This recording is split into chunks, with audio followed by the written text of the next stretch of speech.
Pemirsa, pakar hukum tata negara Refli Harun memberikan apresiasi terhadap langkah cepat kepolisian dalam menangani insiden pembubaran diskusi yang diadakan oleh Forum Tanah Air di Kemang. Iya, saya kira kalau tidak ada pesanan kekuasaan, udahlah kita frankly speaking lah ya. Kadang-kadang saya terlalu banyak basa-basi dan para tokoh dan aktivis nasional untuk silaturahmi, bertemu dan sekedar urun rembuk. Urun rembuknya itu mengenai tentu saja masalah kebangsaan, ya, masalah pemerintahan, masalah bagaimana Indonesia ke depan dan lain sebagainya. Tetapi ini sifatnya bukan seminar, panel diskusi atau apapun, karena modelnya partisipan grup. Jadi semua yang undangan itu ya berbicara, tetapi kegiatan itu belum sempat dilaksanakan karena ada pengacauan dari para preman ini. Jadi belum ada statement apapun. Yang ada adalah setelah adanya pengerusakan itu kita mengadakan press conference. Setelah itu ada beberapa aspirasi untuk melanjutkan acara. Ada yang bicara mengenai launching buku Pancasila dan Undang-Undang Dasar 45. Tapi setelah itu kondisi menjadi tidak kondusif karena pihak hotel dan sepertinya juga atas dorongan aparat meminta kita untuk menghentikan kegiatan dengan ancaman. Kalau tidak dihentikan mereka akan geruduk lagi dan akan masuk lagi. Sehingga memandang situasi yang tidak kondusif, ya akhirnya kegiatan tidak dilanjutkan. Kita cuma duduk-duduk saja dan kemudian menyantap menu makan siang yang sudah memang disediakan. Kegiatan yang tadinya harusnya baru berakhir sesuai dengan pesanan hotel pada pukul 14.00 itu pukul 12.00 sudah bubar. Kalau untuk dugaannya sementara apa nih Pak Refli? Soalnya kan tadi kan Pak Refli katakan kan ini memang cuma kayak forum silaturahmi. Ini kenapa kok bisa sempat digeruduk hingga dibubarkan? Iya, saya kira kalau tidak ada pesanan kekuasaan, udahlah kita frankly speaking lah ya.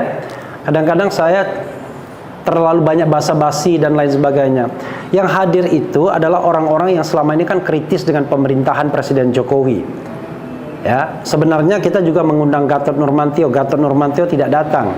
Jenderal Fahrul Razi datang tetapi sudah selesai waktu kerusuhannya. Ada Abraham Samad yang juga datang setelah kerusuhan. Ada Refli Harun, ada Said Didu, ada Rizal Fadila, ada Dr. Tifa, ada Siti Fadila Sufari dan lain sebagainya. Mereka adalah orang-orang yang selama ini sangat concern terhadap jalannya pemerintahan dan juga sangat kritis terhadap pemerintahan Presiden Jokowi. Ya. Nah, kita tidak tahu apa kaitannya preman-preman ini dengan kegiatan kami. Tetapi ya paling gampang kan, paling ada yang menyuruhnya. Makanya kalau kita lihat videonya, kami ini perintah langsung atasan katanya. Jadi kamu kalau mau bentrok fisik dan kami jangan security, karena ini perintah langsung atasan. Itu yang dikatakan kelihatannya koordinatornya yang kemudian ditangkap, yang pakai kuncir itu. Karena itu pemirsa semuanya, hal seperti ini udahlah kita tahu sama tahu lah. Sekarang pertanyaannya, negeri kita ini mau baik apa enggak?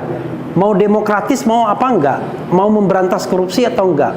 Jadi kalau ada orang-orang kritis yang berpikir dipersekusi, ngeri kita. Ya kan, nasib bangsa ini yang harus ditangkap, yang harus dijerat itu koruptor, ya kan, orang yang menggaruk uang negara, yang memanfaatkan jabatan untuk mengambil keuntungan dan lain sebagainya. Bukan orang-orang yang berpikir. Orang-orang yang berpikir seperti kita tidak minta apa-apa dari negara, tetapi kita hanya jaga bahwa hak kami adalah berdemokrasi, mengeluarkan pendapat baik secara lisan maupun tulisan. Jangan orang yang kritis, orang yang berpikir yang ditangkap. Yang ditangkap itu koruptor harusnya. Pelaku itu sebenarnya orang yang disuruh. Cari mastermind-nya. Siapa otaknya. Mereka tidak mungkin menggeruduk sebuah kegiatan. Ini saya ketika interviewnya juga melakukan kegiatan. Ya kan? Ada juga yang nyerempet-nyerempet ngomong. Tapi ini negara demokratis, Bung. Masa mengkritik pemerintahan tidak boleh? Jadi secara filosofi adalah Anda mau memuji ataupun mengkritik pemerintahan itu sama nilainya, ya. Jadi sama nilainya, mau memuji dan mengkritik itu sama nilainya. Karena ini negara demokratis. Yang tidak boleh itu adalah Anda angkat senjata untuk memberontak, itu nggak boleh. Tetapi selama Anda berpikir dan mengeluarkan pendapat, dijamin konstitusi. Nah, kadang-kadang yang seperti ini tidak dipahami oleh penguasa dan penegak hukum, termasuk ya apalagi para preman.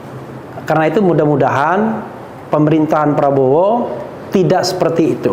ya harus komit terhadap demokrasi, tidak hanya memberantas korupsi dan memberantas kemiskinan. Ikut terus berita menarik dan terupdate lainnya dengan cara like dan share seluruh akun BITV. Saya Kiki Anggriani pamit undur diri dari hadapan Anda. Terima kasih, sampai jumpa.